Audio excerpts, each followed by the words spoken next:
Hello, and welcome to the 21-22 ELPAC Summative Essentials. Our goal is to ensure you leave with the knowledge and resources to successfully administer the Summative ELPAC in any setting. We wish this training could be in person, but we do hope that you are all staying healthy. The Summative ELPAC for grades TK through 2 and all speaking domains will be very similar to previous administrations. So we are going to jump right in to see what has changed since last spring. Please note that this training is subject to change based on any new information received from ETS or the CDE. Updates will be communicated to Site ELPAC Coordinators via email. Site ELPAC Coordinator email listing is obtained from the Accountability and Reporting Office list of site designees, as well as utilizing the TOMS user list for ELPAC coordinators. This training was created for you on December 15, 2021. As a Site ELPAC coordinator, you are required to complete this ELPAC Summative Essentials training, as well as the MOODLE scoring and calibration for your site's grade levels. There are multiple training opportunities. The ELPAC Summative Essentials for Site Coordinators, which is today's training, and the MOODLE Summative ELPAC Scoring and Calibration grades K through 5 and 6 through 12. New this year, starting with last year actually, is that teachers can train in specific grade levels for ELPAC, such as they can train for kindergarten only, or kindergarten through 5, or 3 through 5. All of these options are available in MOODLE. You can also train in grades 6 through 8, 9 through 12, or a combination of 6 through 12, or an entire combination of TK through 12. As you can see, we have a lot of options for your ability to tailor training to what best needs for your site. ELPAC regulations require that training is done annually. Test examiners will be trained using the MOODLE training site in the 21-22 online system. That system is operated by the Sacramento County Office of Education and provides training resources for ELPAC trainers and test examiners, training quizzes for scoring and scoring practice on speaking items for the summative ELPAC tests, and calibration quizzes for scoring purposes, instructions for using the data entry interface, and other videos. Enrollment keys are needed to access the training resources on MOODLE. The enrollment key only works for one component called the Examiner Resource Module. The training key is on your screen at this time. Please make a note of it. Test examiners must complete training and calibration quizzes through MOODLE prior to testing students, even if you are administering or have administered in the past. So test examiners can complete calibration in one grade level or grade span at a time, testing only within that grade level or grade span, and calibrating on the next grade level or grade span prior to beginning testing in the new level. As you can see on your screen, the second bullet down is your how to access the module in MOODLE. It is for the Summative ELPAC training resources. On the second screen, there are multiple options that your examiner key only works with the option that says 21-22 Summative ELPAC Examiner Resources. It does not work for the LEA Kindergarten through Grade 12 module. Summative ELPAC testing window begins on February 1st. San Diego Unified will be expecting all sites to begin administration of the ELPAC on February 1st in order to comply with federal mandating that we assess every student within San Diego Unified that is designated an EL. Mentioned earlier in this presentation, information from the state is being sent to districts and changing frequently. If you need additional support and/or would like to join us for office hours, please note the following dates. If you can see on your screen, January 19th and 20th, we will be holding Zoom office hours from 1:30 to 3, and again on January 26 from 8:30 to 10. Hopefully these hours work for you. If not, the Zoom room is open Mondays through Fridays, 7:30 to 4 p.m. Any holidays are excluded. The ELPAC Zoom room number is 742-412-7831 and is monitored as frequently as possible. In the event you need any additional support, please feel free to contact Ann Runge at arunge@sandy.net. In the event of her unavailability, please contact the Director of Assessment Services, Erica Simmons, at sandy.net. As we remotely administered when appropriate the initial ELPAC, administration for the summative ELPAC can be remote as well. As a district, we distributed Chromebooks and hotspots for students as needed. We do not encourage personal devices during testing. Current browsers have been updated on all student and staff devices and includes embedded chat, messenger, and video monitoring features. Please note our How Do I video series on the Assessment Services website for your referral. Video permissions for all students will be set to yes for any student enrolled prior to January 12th. For any student enrolled after January 12th, the default will be no and must be changed by the Site ELPAC Coordinator. It is recommended Site ELPAC Coordinators run test setting reports out of the report module in TOMS to determine any student who is defaulted to no. Secure browsers for all 3 through 12 students will use the desktop app secure browser for grades 3 through 12 for reading, writing, and listening domains. The student testing interface, which is a web-based secure browser available on elpac.org, is used for the TK2 test environment and speaking for all grades. All changes in TOMS system require a minimum of 1 business day in order to update throughout the system. This includes new enrollees as well. We will get into the data exchange and timelines a little further in the presentation. New features were added last year to the test interface. If you're new to ELPAC and the ELPAC TOMS system, this will be new to you. These features help the test administrator or test examiner monitor the student during testing and allows the student and test administrator to communicate directly during the test session. Users are now able to schedule their test sessions in advance, and this is highly encouraged. This is recommended best practice as it allows the test examiner to provide students with session IDs and student SSIDs in advance of testing in the event you are testing remotely. The video permission turned on, the test administrator or test examiners will be able to monitor students by video during the testing session. This allows us to administer remotely any students who are not able to attend in person with us at this time. So that you can see once the video session is on, you will be able to video monitor your children.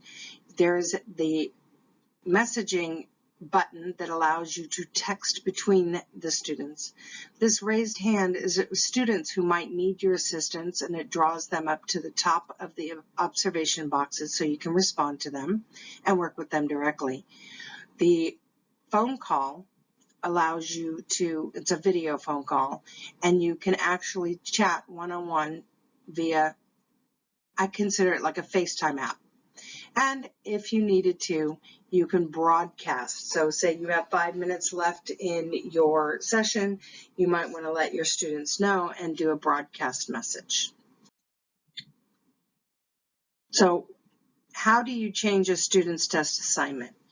In TOMS, as the ELPAC coordinator, in TOMS, under the Student tab, if you bring up your student by the SSID, you select the Test Assignment button, which is the second button in, and the Remote Testing Video Permission should be set to yes. Again, I'd like to point out that these will be defaulted to yes before the maintenance window in January. This is also where you would notate the alternate ELPAC operational field test assignment as well, if that would need to change. Another important update is the secure DFAs that are downloaded from TOMS. Grades 3 through 12 will have separate DFAs, directions for administration. They have two. They have one listening, reading, and writing, and one for speaking. Grades TK through 2 have one DFA, and kindergarten does have more specific remote administration instructions due to the nature of kindergartners. The DFAs are uniquely based on form assignment. It is vital that you understand and know your site's form assignment. The layout in the test delivery system is vertical instead of horizontal in order to facilitate a remote administration. And your stopping markers now have the option to exit or to continue. Remember, if the student even answers one question correctly, you must continue. As we continue in the What's New, we arrive at the alternate assessment. As many of you are aware, the alternate operational field test was administered and began in November. We are requesting that all sites conclude before January 11th in order to, actually January 14th, so that we can have a separation between the alternate ELPAC and the summative ELPAC.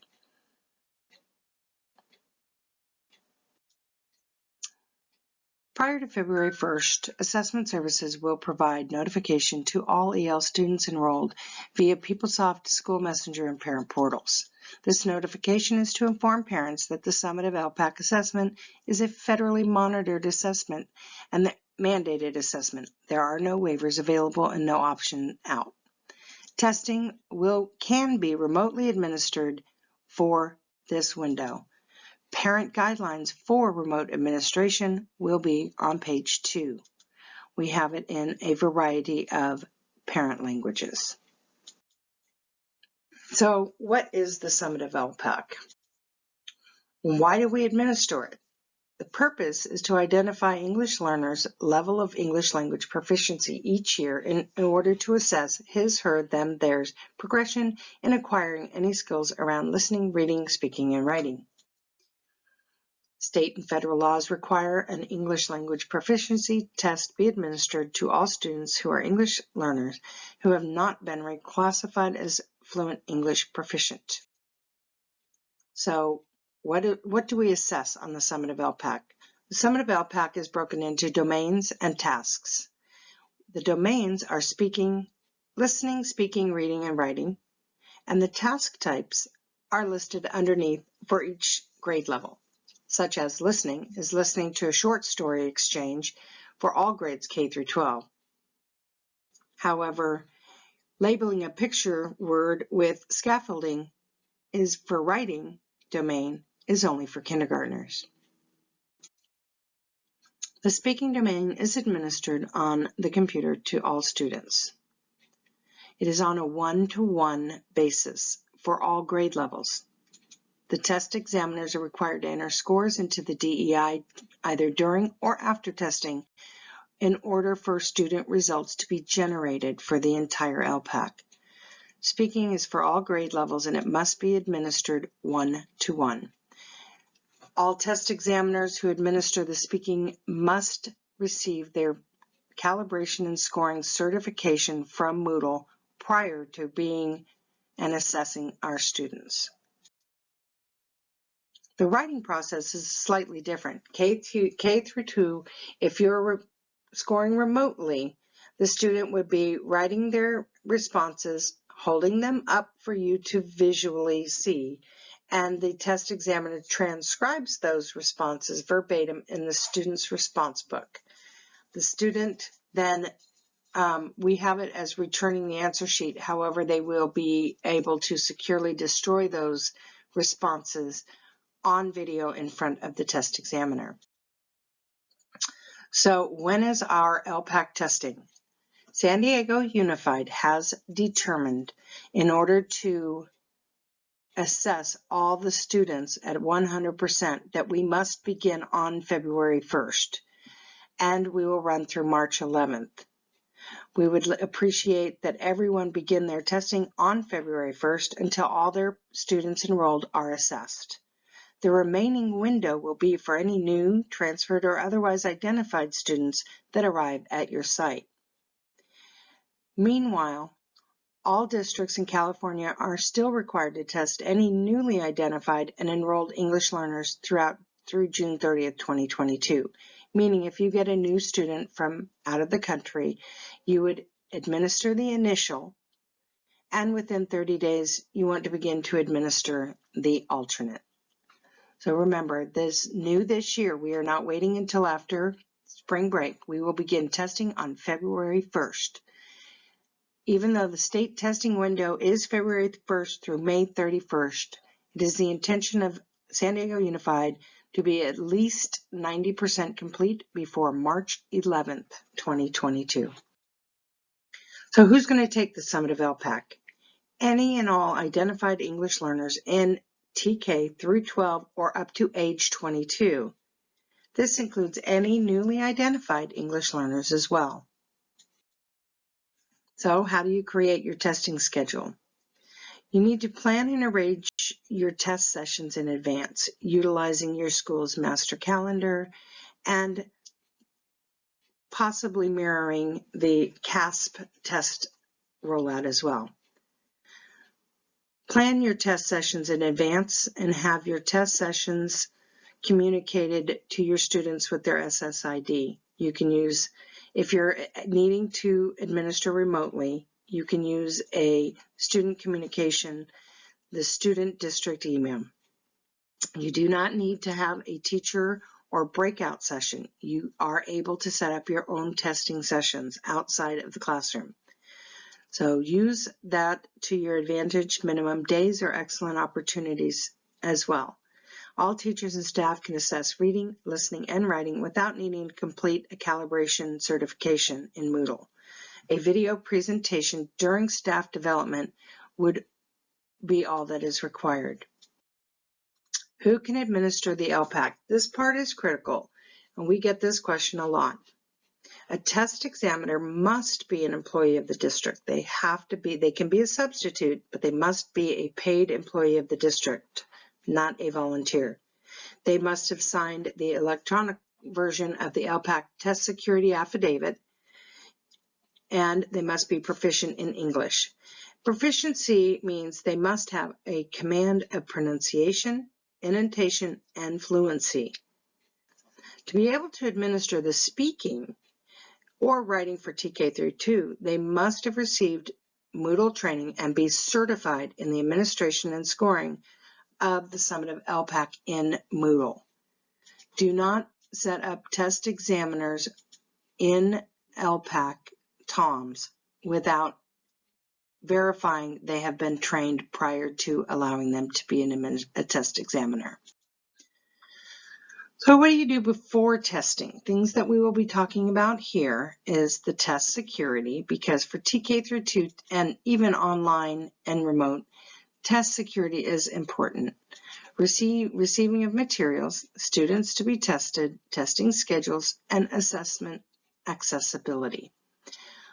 This is all needing to be done in the month of January, which is why we are training early. Test security. Maintaining test security is your #1 job for a coordinator.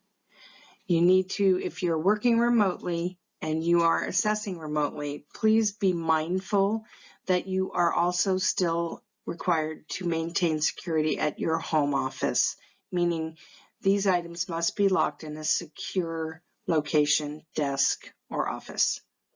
Please do not keep any materials, DFAs, or printed ELPAC documents in your vehicle at any time. Please feel free to view the optional test security training video available in MOODLE.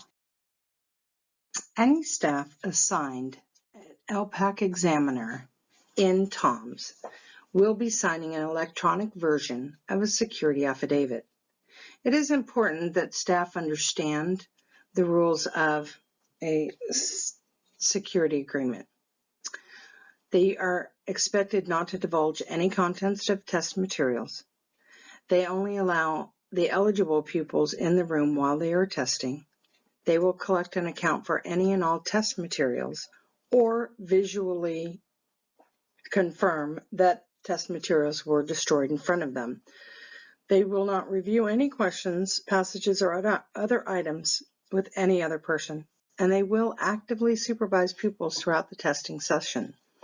They will not copy, share, photograph, or any other method of recording the exam.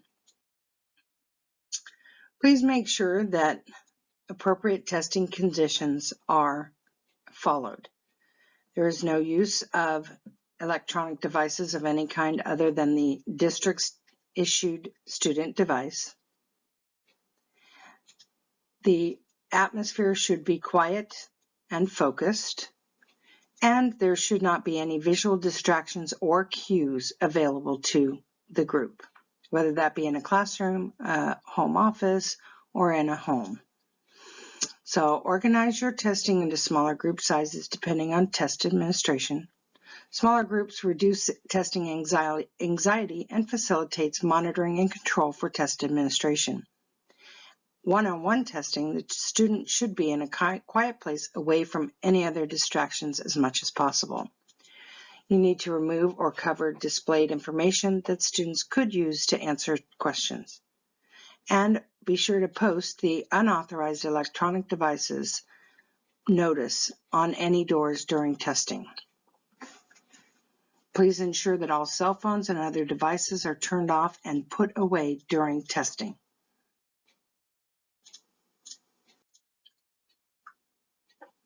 Scratch paper that students use are considered secure materials. Please ensure that all scratch paper is securely shredded, either visually on screen or if you gather it and destroy it yourself. Printed DFAs also are secure materials and must be securely shredded after testing and locked up during testing. Not during testing, but during the testing window while you're in between sessions. Instructional materials must be covered or removed from the room, and any unused materials should be returned after the testing window in June. As we bring a close to test security, any of the following scenarios must be reported to assessment services immediately as a security breach. Test impropriety is unusual circumstance that occurs, such as the teacher gave her assistant, also a trained test administrator, instructions to describe pictures on the test to a student. The teacher intended to say, point to the pictures on the test questions, and the student assistant actually described the pictures, resulting in an impropriety. It was only one box and not the entire story, which is what makes it an impropriety. An irregularity would be an incident that impacts an individual or group of students, such as instructional materials posted in the room which were not removed or covered appropriately. And a testing breach is something definitely much higher level. It's an event that would threaten test validity. For example, if a student used a cell phone to take pictures of testing materials and posted it on social media, if they make any copies of the test questions or share any answers. It is much more difficult to do with an online administration. But reporting to these items to assessment services immediately is critical, because the information you need to report will be covered further on in the presentation. Form assignments have not changed. They are located on the elpac.org under Testing Administration under Summative ELPAC. There are 6 different test forms available for 21-22 Summative ELPAC. Form 1, Form 2, Form 3, Form 4, Form 5, and Form 6. Test forms are assigned at the LEA level. However, San Diego Unified is so large that we are assigned many more than one form. Please use that lookup tool to search your school by name and testing times are based on assigned forms. As shared in the previous slide, remember, download the DFA that corresponds to the form assignment for your school site. Form assignments can be found in elpac.org under Test Administration 21-22 Summative ELPAC Administration. Scroll down till you see the Use the Lookup tool. Start typing the name of your school and look for our school district. As we are large, we will most likely have multiple forms.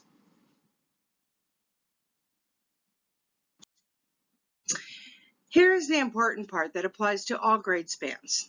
This process will be ongoing throughout the entire testing window. Any student enrolled from February 1st through May 31st must be assessed with the Summative ELPAC if they have an EL designation, even if they're enrolled for only one day. Yes, it does sound crazy, and it's always a challenge. That is why we are starting on February 1st to begin our assessments. In order to understand the complexity of the data exchange, this graphic detail describes the interwoven process in which data is exchanged. This data exchange requires approximately 72 hours to fully complete. As you can see, all information starts at the school site in the enrollment process in our PowerSchool student information system. The district completes a manual process in which they update and upload data into the California Longitude Pupil Achievement Data System, also known as CalPADS. CalPADS automatically updates into the ETS TOMS, or Test Operation Management System. This system, which many people don't realize, is only a housing vehicle to distribute the data across 3 other reporting systems: the Test Delivery System, the Test Information Distribution Engine, also known as TIDE, which is where a lot of the reports come from, and the Official Online Reporting System and California Education Reporting System, also known as SERS. Another component of this data upload is our special education system, which is now PowerSchool Special Programs. PowerSchool Special Programs does require a manual process to not only update PowerSchool, but CalPADS and TOMS. So as you can see, this can be a highly complicated process, and it does require at least 72 hours to fully cycle through and exchange the data as necessary. So how do you identify the students you need to test? First, run your English Learner School Roster report out of Illuminate. Also run the Summative ELPAC Student Eligibility Report in TOMS. You will be comparing these 2 reports. You'll be omitting any students on the reports that are in process of being reclassified. This is critical, as testing students in the process of being reclassification automatically disqualifies them for reclassification. Add any new initial ELPAC students that qualify as EL, and add any new enrolled students that are ELs that may have transferred to your school from another district or school. So after this is a display of running the student roster out of Illuminate and how to sign in. The windows might look slightly different. I know they've updated and it looks slightly different. So you log into Illuminate using the SAML sign-on. You click on the EL tile and scroll down until you find the designated 21-22 EL School Roster Report. At that, there is a roster that was sent to all principals, and I believe you can get updated information from the OLA department. Site coordinators are supposed to be keeping a detailed list of any reclassified students in order to avoid testing these students. the process between identifying a qualified RFEP student and getting them removed from the TOMS roster is also a process of the data exchange we just recently saw. If you have any questions regarding the status of a student and whether or not they are RFEP or should be tested, please reach out to the OLA department. In TOMS, you'll be adding any newly identified students. Anyone who took the initial ELPAC and are classified as EL will be taking the test and need to be added to your roster until they populate in TOMS.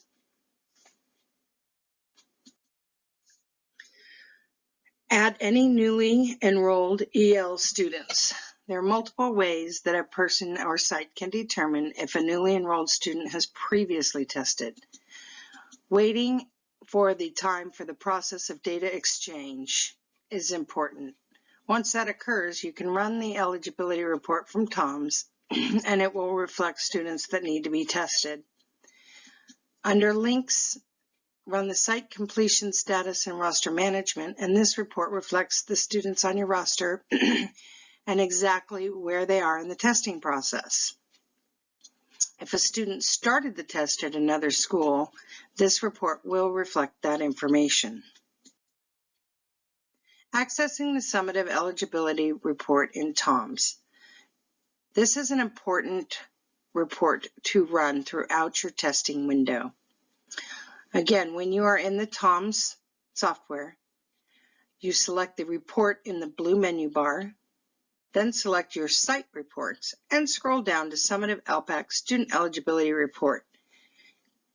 You do not need to select your school unless you have multiple schools. You select Download Report and the report downloads into an Excel format. At that point, you can use your skills in Excel to sort and organize your data. You want to run your data and cross-check the reports between Illuminate and TOMS to make sure you have the same number of students in each. Illuminate reports are also able to be downloaded into Excel format so that you can manipulate your worksheets to the best of your talents. Use all the tools at your disposal to obtain the best possible data. Remember, the data does change daily, so it's important that you understand that once you run the data becomes stagnant. Anything that occurs after that point can impact your data source. So if you have any new students checking in that day or enrolling that day, they will not appear on these reports. Final note about student identification. Secondary students are based on class of. So be sure that you understand, and you can look it up in PowerSchool where your class of would be noted. This section was an awful lot of detail, and we understand that. So be sure to go and find the hard copy of the PowerPoint, and you might want to make a note of these or, put a sticky on it. But we're going to go ahead and jump right into the next topic, which is our parent notifications. Each year, there are multiple ways your parents are notified of the EL status. The first notification of all parents is going to be on the home language survey. The back of the home language survey does explain the program in more detail. Before allowing a student to participate in any administration, LEAs, which is the district, should notify parents and guardians of the remote administration requirements. San Diego Unified will be conducting this process. Specifically, Assessment Services will be notifying parents in January as we near the testing window.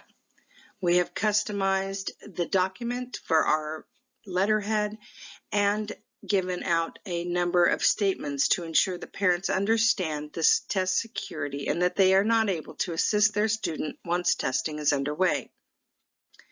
So thing that had changed, originally they had wanted written consent that the parent were notified, but that is no longer applicable. This letter is available in multiple languages, or will be available in multiple languages in January. Video monitoring by the test administrator or test examiner would be required for any remote administration for CASF or ELPAC. We need to notify the parents. In the letter that we are sending in January, that is a blanket notification that students being assessed that may be assessed remotely and what those components contain. So if there's any question about not being able to test a child in person, you will be covered to test the child remotely for this year. If a parent will not allow video during testing, the coordinator will need to change the remote testing video permission to no, so that there is no error in administrating the assessment without parent being willing to participate. So if a parent declines video permission, then, and we've changed it to no, the parent would need to bring the child in on site following all COVID assessment protocols. So what about our testing schedules? Testing schedules at each site vary, so we'll not be able to delve into your specific site schedule. However, we do have some information when you're working to coordinate with the site administration around the ELPAC administration. You do not need to have teachers provide breakout rooms if you have substitute testing examiners. For grades 3 through 12 and above, you can have up to 20 students in a reading, writing, and listening remote session. And after that, in a classroom, if you have a proctor that is monitoring the testing situation, you can add in groups of 10 for each proctor. TK through 1 is all speaking is entirely one-on-one. TK through 1 is also entirely one-on-one, but writing for grade 2 could be administered in 2 groups of 10 when administering in person. One thing that I would encourage is actually 2 things that we highly encourage during the month of January to prepare for the launch of the online test. Please have your teachers and students access the practice and training test environment. The training test is training the staff and students how to access the test environment and move through the test environment. The practice test is more about the actual questions and what they will be facing in the test situation. The one thing about conducting a training test prior to training is you will be able to work out all the kinks on the technology and login process, such as if a child has 2 first names. These are very important, and I strongly encourage you and your site to utilize these practice and training tests during the month of January, at least 1 time, preferably twice. How do you create testing schedule? This testing schedule is very limited. It's obviously only showing kindergarten and grade and Form 1. However, it does explain the timing and how it is administered so that you can easily access the testing schedule. There is a link in the PowerPoint. The PowerPoint is located on Assessment Services webpage. So this will give you a guideline for the administration. Accessibility is another very important aspect of assessing all of our students. Has anybody watched the ELPAC accessibility training on Safe Schools at this point? If you have not, it is a critical training video to watch. This will explain in detail how accessibility programs work in our testing environments. The purpose of assessment accessibility is to provide students an equal opportunity to demonstrate what they know and what they can do. So what are the types? Again, this is just a high-level overview. of what types of accessibility resources there are. There are universal tools which are available to all students based on student preferences and selections, such as replay. Designated supports are available to all students who can benefit from them and must be indicated by an educator or group of educators. If a school has determined that play and replay would benefit all students at the site, they can designate that for all students in their school. Accommodations are different. These are based specifically on a student's IEP or 504 plan. These must, and typically we recommend that these are the accommodations that are in place for the student on a regular day-to-day basis, not something new. ELPAC.org has what we've always referred to as a bento box. And the bento box explains these resources. As you can see in the blue sections, resources that are available to all students.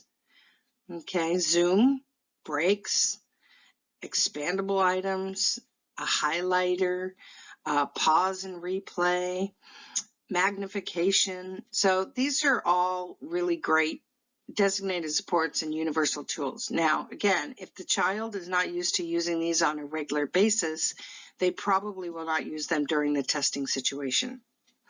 The resources that are available only to students with an IEP or a 504 plan, and it must be clearly stated in those plans, are speech to text, text to speech, ASL, and then anything that's not listed would need to go through a 10-day pre-approval process through the Assessment Services Office. If you have a student in the 504 plan that needs to have a domain exemption, now a domain is listening, reading, speaking, and writing. And if they have an exemption, then that is a process within the TOM system that you designate. You may contact our office or join our Zoom hours, and we are happy to go through that and validate that information with you on a case-by-case basis. This is not something that typically happens throughout the district. Unlisted resources are not universal tools. Unlisted resources must be made available if specifically listed in the student's IEP or 504 and is only available with prior CDE approval. That requires at least 10 days prior to planning on assessing. Again, any initiation of these requests must be directed to myself or my director, Erica Simmons. Domain exemptions, again, are if a disability for which there are no appropriate accommodations in one or more of the domains, the student will be assessed in the remaining domains in which it is possible to assess the student. This exemption is noted in TOMS under the individual student. So alternate assessments. This year we conducted an alternate ELPAC operational field test, which is currently still ongoing. It started November 1st. This is an online in-person assessment. It is only for students with our most significant cognitive disabilities whose language is other than English. For eligible students whose IEP team has designated the use of an alternate assessment, the training is through the Safe Schools application. Most of these students have been identified and will appear as the alternate assessment designation, which is the last column of your eligibility report. Please use the Excel sort feature to remove these students from your list. Another thing that helps with coordinating at large sites or sites with large EL populations is to use an ISAP tool. If you hand these out to your teaching staff and allow them to complete these for your individual students, you will have a better idea of what potential accommodations your students may need. These can be uploaded into a universal template to upload all at once. If you are utilizing this process, please contact our office or join my Zoom hours anytime, and we can do this process together. The TOMS upload. There are 2 spreadsheets that are available in order to conduct group uploading. One would be to designate the alternate ELPAC and any exemptions, and 2 is to indicate any accessibility resources or accommodations. Again, please watch the Assessment Accessibility Training in Safe Schools to get a better understanding of accessibility for all of our students. Summative ELPAC testing window begins on February 1st. San Diego Unified will be expecting all sites to begin administration of the ELPAC on February 1st in order to comply with federal mandating that we assess every student within San Diego Unified that is designated an EL. Mentioned earlier in this presentation, information from the state is being sent to districts and changing frequently. If you need additional support and/or would like to join us for office hours, please note the following dates. If you can see on your screen, January 19th and 20th, we will be holding Zoom office hours from 1:30 to 3, and again on January 26th from 8:30 to 10. Hopefully these hours work for you. If not, the Zoom room is open Mondays through Fridays, 7:30 to 4 p.m. Any holidays are excluded. The ELPAC Zoom room number is 742-412-7831 and is monitored as frequently as possible. In the event you need any additional support, please feel free to contact Ann Runge at arunge@sandy.net. In the event of her unavailability, please contact the Director of Assessment Services, Erica Simmons, at sandy.net. We're going to be about halfway through right now, and we're going to go into our testing phase. We should be able to move quickly through this, as many people assessed students last year. The number one best tip, please read and follow the DFA's step-by-step. All your test examiners should be encouraged to use your directions for administration and follow the step-by-step guidance on how to access the test environment. This was the number one frustrating issue last year for most staff. The login process can be quite challenging if the process is not followed in a step-by-step process. Next, we're going to cover which assessments use the securest browsers and which assessments use the web-based student testing interface. This is broken down by test and by domains. So you have 2 testing browser options, the web-based student testing interface, and you have the secure browser located on our student devices. The student device, when you open it, please do not allow the child to log in. If you do not log in, it is at the bottom left-hand side of your screen under a tab titled Apps, APPS, and it says Test Secure Browser. Once you get there, you will see the screen that looks like what's on your screen right now, which asks for the child's first name, their SSID, and a test session number.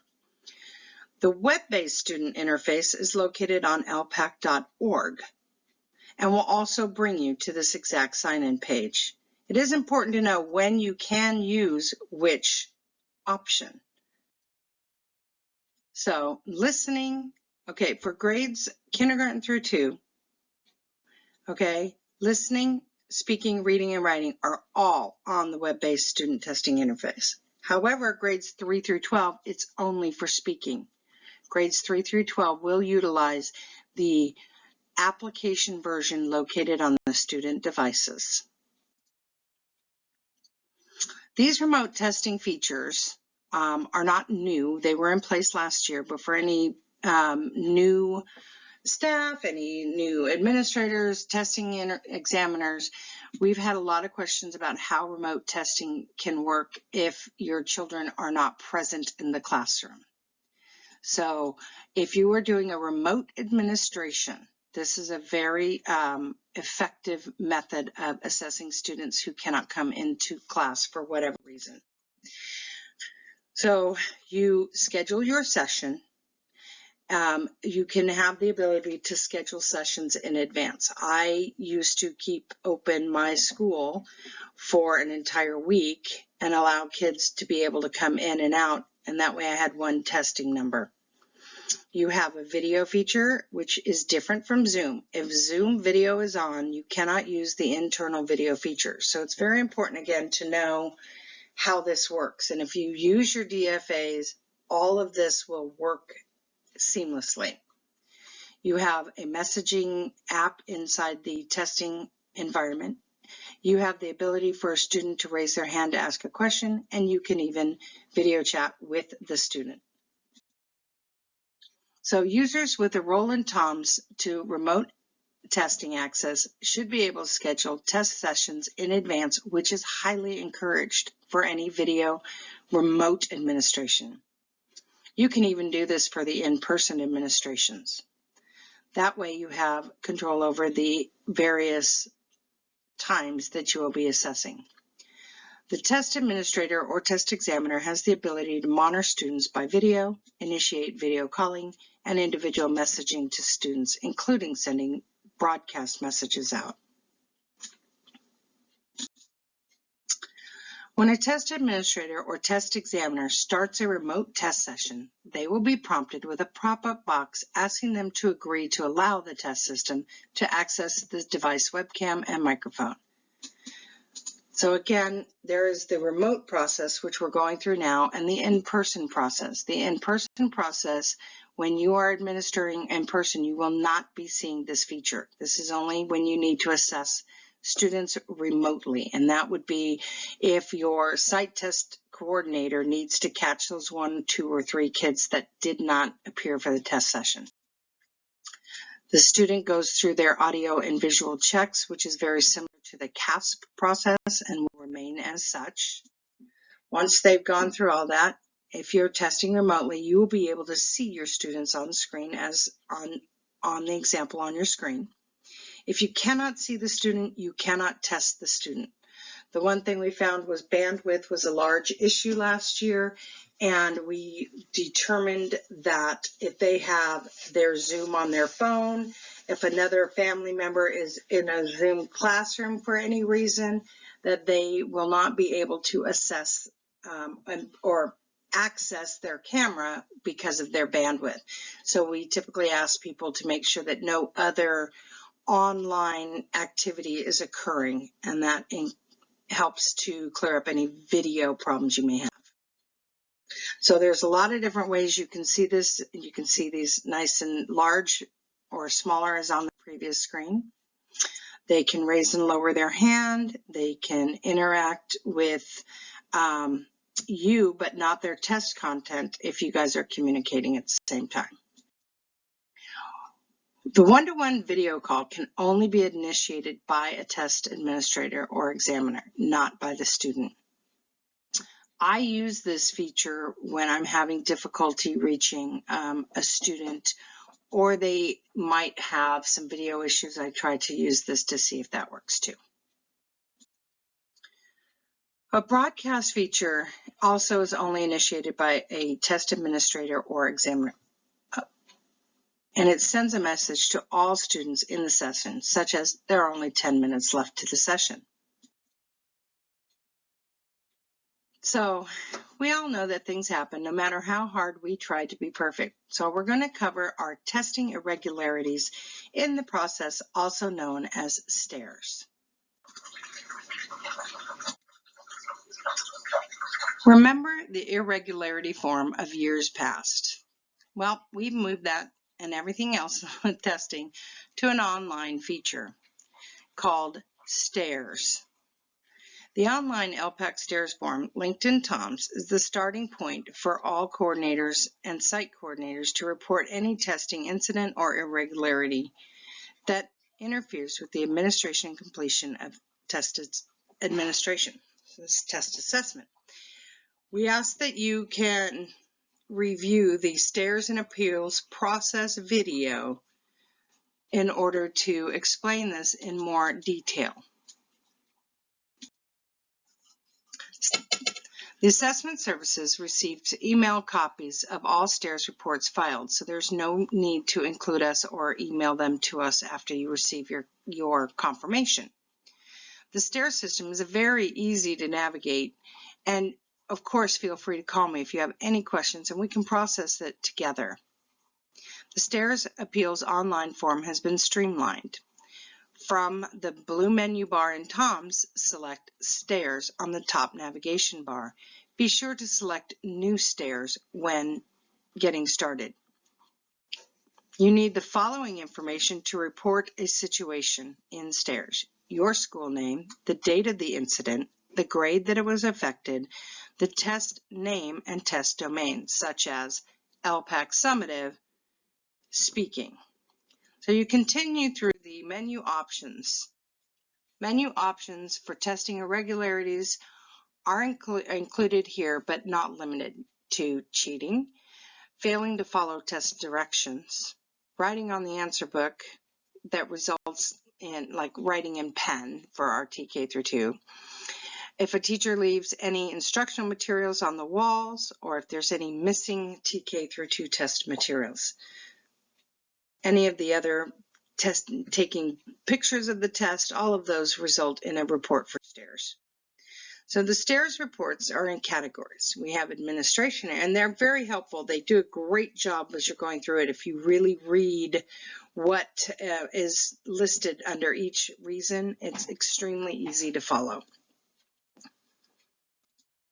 The online system appeals. Now, the way that STARS works is you have 3 options. You have a reset option, which actually resets the test and removes it entirely from the system. The student would get to start a new test from the beginning.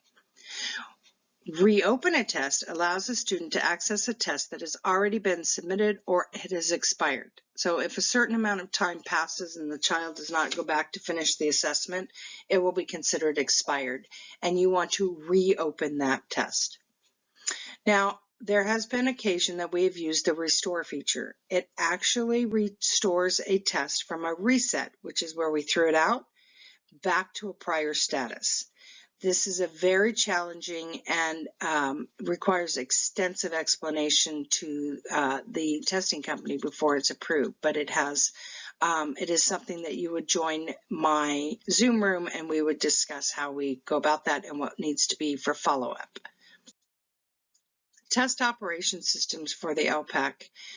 A lot of people have used ELPAC over the last year, which they have not used for the other test systems because they were waived. But anyone who administered ELPAC last year found that getting through the technology piece the first time makes everything else easier. So again, those practice tests are important, not only for the students, but for the staff as well. TOMS is a secure website that permits site coordinators and test examiners to perform a number of tasks for the ELPAC test administration. It is strongly encouraged that Chrome be utilized for our process. Also, be sure to have the most current Chrome browser uploaded or downloaded in this case, so that you are using the most current technology. User roles in TOMS for the Summative ELPAC. If you're a site coordinator, you can add and delete test examiners. You can access all the different modules and reports. If you're a test examiner, the only thing that you can do really is administer the exam. Your site coordinator would do the other items as part of the contact for the site. TOMS access is easier than ever before. We no longer need to collect security affidavits for any test examiner assigned in TOMS. It is done electronically. The only security affidavits that are required would be if you are a TK2 site, and we will be delivering testing materials to your site.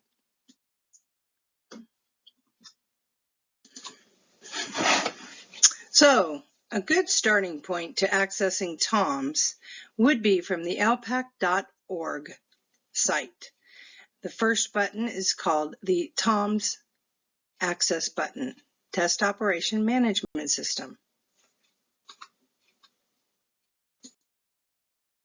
Once there, it's going to ask you for your email address. If you are a first-time user, please do not select Forgot One Now. If you used TOMS last year, do not select Forgot Your Password. Please select First-Time User. The reason for this is because TOMS wipes out all users during the summer. So you are considered a new user if you have not accessed TOMS at all this year. Follow these steps to add each user, and remember to select Save when you are done. Please only utilize sandy.net email addresses. Personal emails are not considered secure, and they would be reported as a security breach. So we communicate often and don't realize that we have students' names or students' IDs. These cannot be communicated to people's personal email accounts. It is a security violation and actually a privacy violation. So when you log into TOMS, you select the User button and be sure to select the Add button. Fill in the appropriate information. Please be sure to fill in their proper first, last, and email names. Once your TOMS access is established, you may access the testing environment interface. It takes approximately 24 hours from the user to the test interface. Once you log into elpac.org, it is very similar to all other administrations, where you access the test environment, select the test you will be administering, and select Start. Be sure that you have checked whether or not you are administering in person or online. It does change the interface. Accessing the Summative eligibility reports. These reports really need to be run on a weekly basis. Data changes all the time. So, how do you access these reports? You log into TOMS. You select Reports from the blue menu bar, and you select Site Reports. Scroll down in your options until you reach the Summative ELPAC Student Eligibility Report. It will also have a longer name because it includes the alternate summative operational field test students as well. How do you run the completion reports that we're talking about? How do I know my students have finished their testing? One of the ways that you can do this is also in reports, but the second way to find out exactly if any of your students have hit pause or restart or any problems with your testing students would be to use the Links tab, Links in the blue menu bar, and Completion Status and Roster Management. This report, Summative ELPAC testing window begins on February 1st. San Diego Unified will be expecting all sites to begin administration of the ELPAC on February 1st in order to comply with federal mandating that we assess every student within San Diego Unified that is designated an EL. Mentioned earlier in this presentation, information from the state is being sent to districts and changing frequently. If you need additional support and or would like to join us for office hours, please note the following dates. If you can see on your screen, January 19th and 20th, we will be holding Zoom office hours from 1:30 to 3, and again on January 26th from 8:30 to 10. Hopefully these hours work for you. If not, the Zoom room is open Mondays through Fridays, 7:30 to 4 p.m. Any holidays are excluded. The ELPAC Zoom room number is 742-412-7831 and is monitored as frequently as possible. In the event you need any additional support, please feel free to contact Ann Runge at arunge@sandy.net. In the event of her unavailability, please contact the Director of Assessment Services, Erica Simmons, at sandy.net. So today you received a tremendous amount of information, and hopefully this assists you in your success of your assessment of your EL students. But our help doesn't stop there. There are practice tests, websites, and people all designated to help you and your site have a successful testing session. So where do you get that help? ELPAC.org is phenomenal. Use the practice and training tests. These help everyone become familiar with the test environment and even how to log in and how to maneuver through the test. Please do not contact the website gray menu bar here. That is specifically for the LEA coordinators, which is district level coordinator. I will be happy to work with you. I have a Zoom room. It is open every day. It's called the ELPAC Zoom room, and the number has been displayed. It will be displayed again, and it's at the bottom of every email that I have. So please feel free to reach out to me. I will be your first point of contact. The ELPAC.org is a very comprehensive site. If there are any problems with the system, it is typically found right under this main menu bar, and it will be in yellow highlighted information panel. It also has test administration. It goes into all the different test things, including test security, secure web browsers. Try not to poke around too much. Get on my Zoom. I can probably get you the information you need in a quick 5-minute or less conversation. So our assessment services webpage is not exactly as easy to manipulate as some of our other resources. Again, I'm available on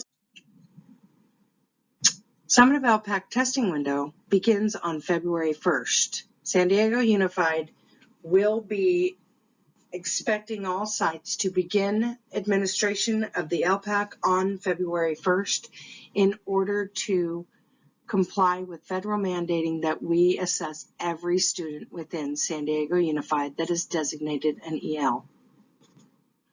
Mentioned earlier in this presentation, information from the state is being sent to districts and changing frequently. If you need additional support and/or would like to join us for office hours, please note the following dates. If you can see on your screen, January 19th and 20th, we will be holding Zoom office hours from 1:30 to 3, and again on January 26th from 8:30 to 10. Hopefully these hours work for you. If not, the Zoom room is open Mondays through Fridays, 7:30 to 4 p.m. Any holidays are excluded. The ELPAC Zoom room number is 742-412-7831 and is monitored as frequently as possible. In the event you need any additional support, please feel free to contact Ann Runge at arunge@sandy.net. In the event of her unavailability, please contact the Director of Assessment Services, Erica Simmons, at sandy.net. My Zoom room is open as long as I'm in the office, and even if you email me, we can set up a separate Zoom. So I am definitely your first point of contact. I'm more than happy to help you. Erica Simmons, the Director of Assessment Services, is also well versed in the ELPAC administration and anything in regards to actually teaching our students with EL and reclassifying students would go through the Office of Language Acquisition. So we do have some TK2 site-specific information. So if you are a site that does not have TK2 material, you are free to exit the training at this point or let it play through to the very end, or you are also welcome to listen in. So it's really easy to forget about test security in such a remote world that we're living in. But test booklets may not be stored in cars. They do not sit on top of a home office desk.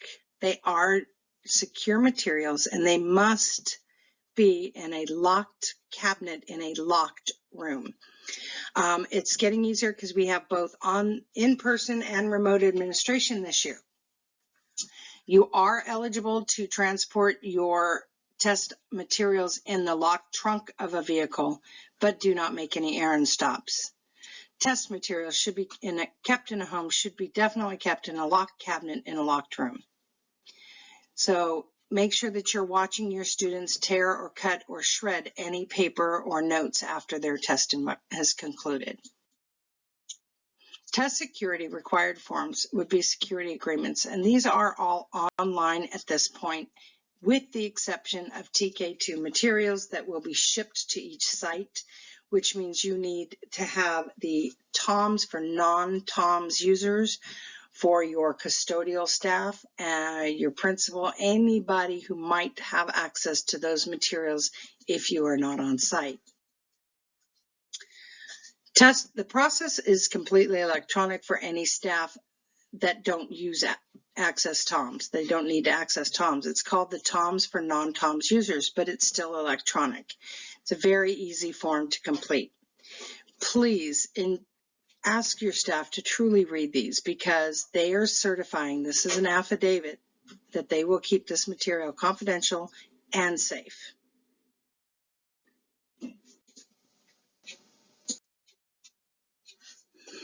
Any materials must be kept in a locked, secure area before and after testing. Please create a system for checking materials in and out to your site test examiners. Please remember that item number 3 from your test security agreement that you've signed says, except during the administration of the tests, I will keep the test materials in a securely locked room, which can be accessed only with a key or key card, and when possible in a locked storage cabinet within that room. So how are you going to receive your materials?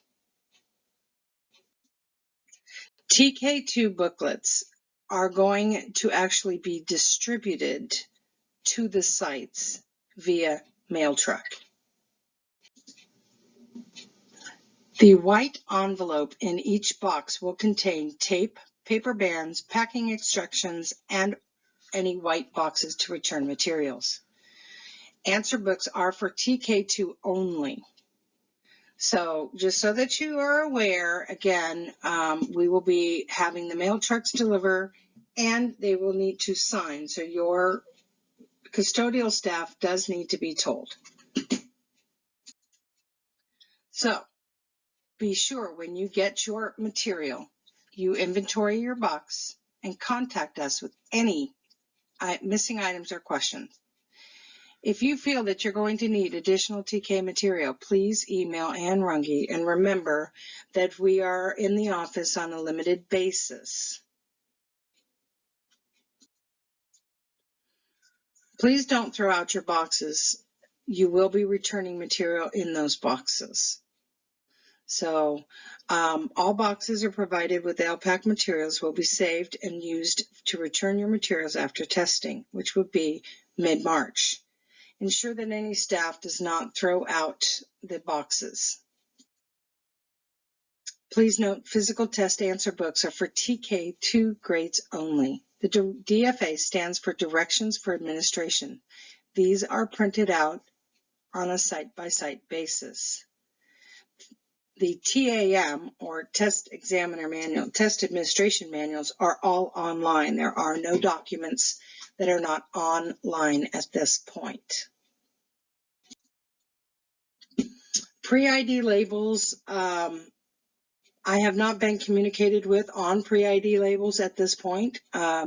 Typically, we do order the pre-ID labels, so all you need to do if you have a TK2 site is put in their name and their SSID number, which is the long number, and their we will have a pre-ID label printed for you. Communication will be via email as soon as we have further information. Pre-ID labels is the process of electronically identifying the students through a barcode label rather than you hand bubbling any of their demographic information. And the label does go in there. However, you don't need to bubble and this is people, I feel bad because everybody works so hard. Please write the last name, write the first name, put in the SSID and their birth date, because that is important. The only other thing that is also equally important is the date that you completed this booklet. This is typically the writing only. And please fill in your area 2. So it would be section 1, section 2, section 7, section 8. No bubbling is required except for section 8 because it wants you to bubble in the date. Pre-ID barcode labels will be produced for any students that have been enrolled and have an EL status on January 13th. We received these mid-February, and we will do a second run through anybody who is in the system from February 1st through March 12th will get labels as well, but not until the end of March. If testing begins prior to receiving your pre-ID barcode, please write minimal demographic information, meaning your 1, 2, 7, and 8, because that will be used with and without the barcode. Do not use any labels created at the school site. Please be sure that labels for any students that have been reclassified are actually lined through or destroyed. This part is also fairly self-explanatory. The correct barcode label must be on the correct answer book. If a mistake is made and you can cleanly remove the label without damaging the book in any way, you may re-adhere it to the new book. Do not use tape. Do not use glue. Otherwise, the test booklet would need to be transcribed. Again, answer books with a pre-ID label, which is any student enrolled as of January 12th. You will have fields 1, 2, 7, and 8. 1, 2, 7, 8 are all that is needed, and you do not need to bubble with the exception of field 8, the date you finished testing. So please use their official TOMS name. Please do not use any short names, change names. They must be the name off of your TOMS rosters, not PowerSchool, please. If you do not have a pre-ID label because the student may be enrolled after January 11th, you would need to write in and bubble entirely the entire booklet. So a student ID number, or all ID numbers, by the way, are right justified. Anything else has got a leading 0. So those are our 6-digit local ID numbers. We don't typically fill them in unless you don't have an ID label. The back cover, I believe this has been removed off, and you would use testing irregularities and accommodations are in TOMS. Common answer book issues, demographic information being incomplete. If you do not fill out any information, then I will ask for you to stay and complete the document appropriately. If your SSID, if your label doesn't match your student, you will be asked to come back in and correct these booklets. And if the SSID on the pre-label and this student do not match, you will also be asked to come in. If I haven't caught that in time, I will ask you to come in and correct your information. How do you pack your materials for return? This is really super easy, and it's gotten so much easier. It's only TK through 2, so it's minimal. You do not have, you do need to inspect your answer books. You need to complete, there are no forms anymore, so that's the nice thing. But you do box up your material by grade level alphabetically and band those. So again, you want to make sure your fields 1, 2, 7, 8 are filled if they have a pre-ID. If they don't have a pre-ID, they need to be completely bubbled in. Please look at these documents that have things spilled on them. They need to be transcribed. If they are voided and transcribed, you may destroy the book on site. Preparing your scoreable materials for return. Again, you sort by grade level first. Then you alphabetize within each grade level. And then you put grade kindergarten, grade 1, grade 2. And you will be bringing those to our office in Annex 3. You will have a band on top of those and what they call the GIS, which is included in your box of materials. Your GISs are pre-printed, so please do not use the blanks or any previous year's GISs. The scores could end up being attributed to a different site entirely, for that matter. So make sure that you're getting that information out of your white envelope.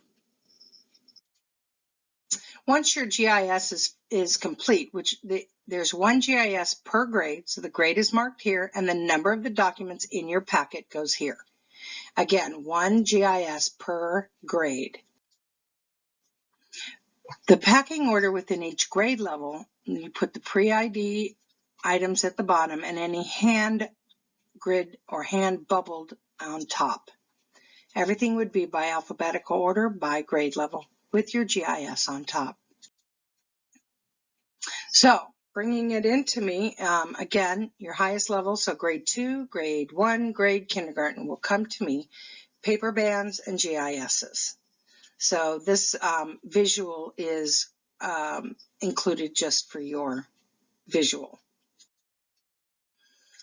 So if you have a lot of material and you need the box, please do so, but please use the blue tape. Don't secure it so tight. I have to open everything and repackage everything into a much more condensed version.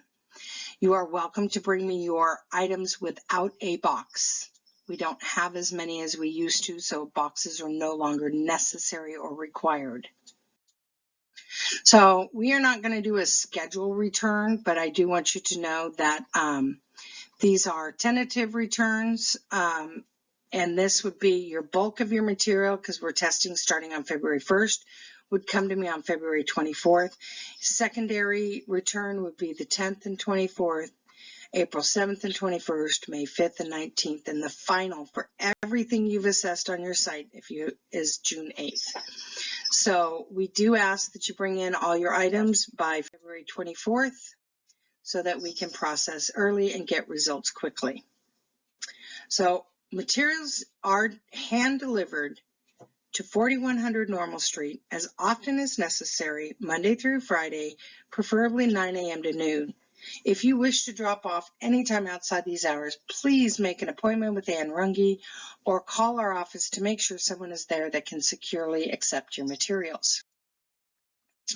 At the end of the testing window, all materials for the 21-22 assessment year can be returned to assessment service for secure destruction, or you can securely destroy them at your site. That's all initial, all alternate, and all summative test materials at your site, including all DFAs, any manuals you have printed out, any reports that you have run, all should be destroyed on an annual basis when school closes at mid-June. Summative ELPAC testing window begins on February 1st. San Diego Unified will be expecting all sites to begin administration of the ELPAC on February 1st in order to comply with federal mandating that we assess every student within San Diego Unified that is designated an EL. Mentioned earlier in this presentation, information from the state is being sent to districts and changing frequently. If you need additional support and/or would like to join us for office hours, please note the following dates. If you can see on your screen, January 19th and 20th, we will be holding Zoom office hours from 1:30 to 3, and again on January 26th from 8:30 to 10. Hopefully these hours work for you. If not, the Zoom room is open Mondays through Fridays, 7:30 to 4 p.m. Any holidays are excluded.